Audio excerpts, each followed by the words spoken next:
Alright, so this past anime season, I did something that I'm sure will probably just be a joke to most people at this point. I had hope for Sword Art Online.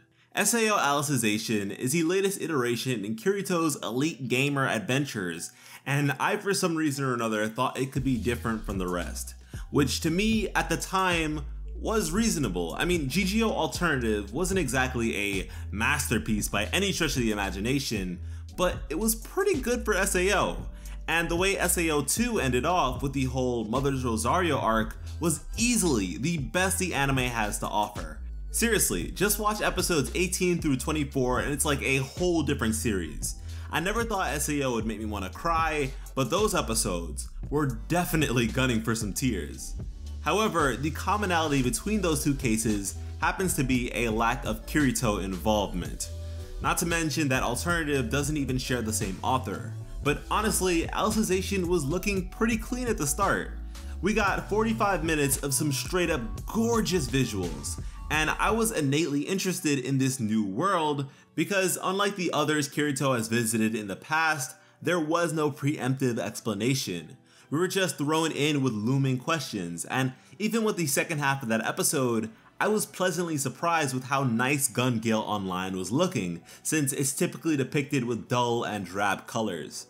But of course, I was reminded how stupid this series can be when Kirito manages to knock a guy out by hitting him in the leg with an umbrella. But you know what, for 4 episodes, I was actually able to find some enjoyment in my viewership, expecting to at some point end up making a video about how this installment is in comparison to the rest, but in a mostly positive light. But that 5th episode, that episode was so dragged out and ridiculously boring. Good lord, I was fighting sleep. We went from fighting goblins like 2 of the other popular series going on at the time to hanging out with Asuna and friends the entire episode. And going back to what I said before with the whole Mother's Rosario arc, that's not necessarily a bad thing, but they made it a bad thing. The deposition in this episode could have easily taken up a third of the runtime, not the whole thing. I was genuinely happy to get away from Kirito's tribe of waifus and dreading the moment that they would resurface, so this episode pretty much just cucked me.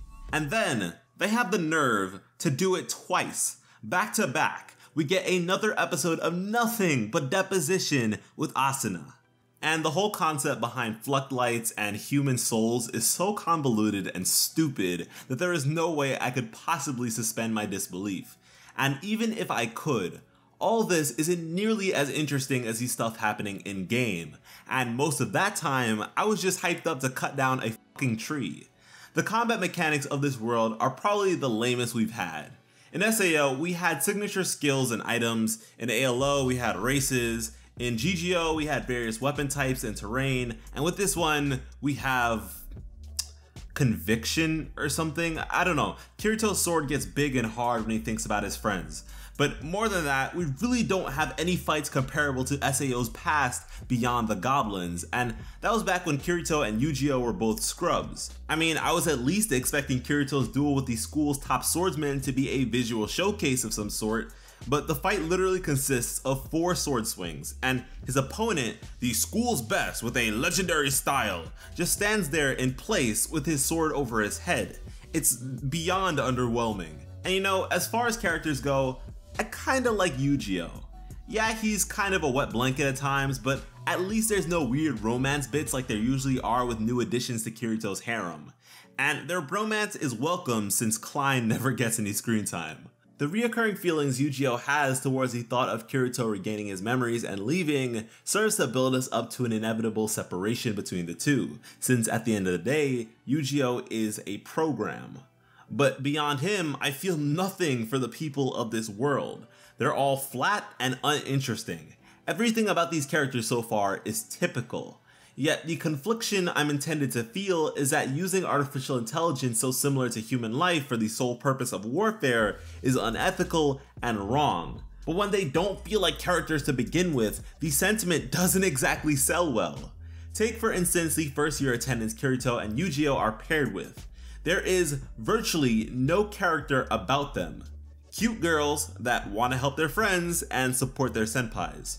Oh, you're off to prison because we were reckless? Well, at least we made you lunch.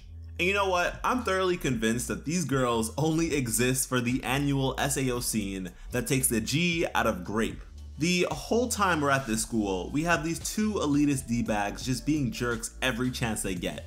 And it all just culminates into a scene we have seen too many times with this series. It's as if Kawahara thinks it's impossible to have the audience consider a character evil without doing this. And what's more is that it just feels like a one-to-one recreation of the same type of scene from season 1. No, seriously, some blonde guy ties up a girl, takes her top off, decides to lick her face. Meanwhile, the hero is forced to watch because he can't move for one reason or another, but then powers through the pain to save the girl, cuts the bad guy's arm off, bad guy tries to fight Kirito, gets chopped up, and dies. Like, this is actual garbage. Where are the people who ranted and had nothing but issues with Goblin Slayer's first episode? SAO literally repackaged you the same no G grape scene from 2012, but this time, twice as many grapists and twice as many girls. Yeah, I'm really trying hard not to get demonetized here. And what's wild to me is that Alicization is slated to be the longest installment of Sword Art Online yet, with somewhere around 50 episodes total, meaning we're probably going to be dealing with SAO for the majority of 2019. So I guess I'm just hoping that it can get its act together, but we all know that's not going to happen.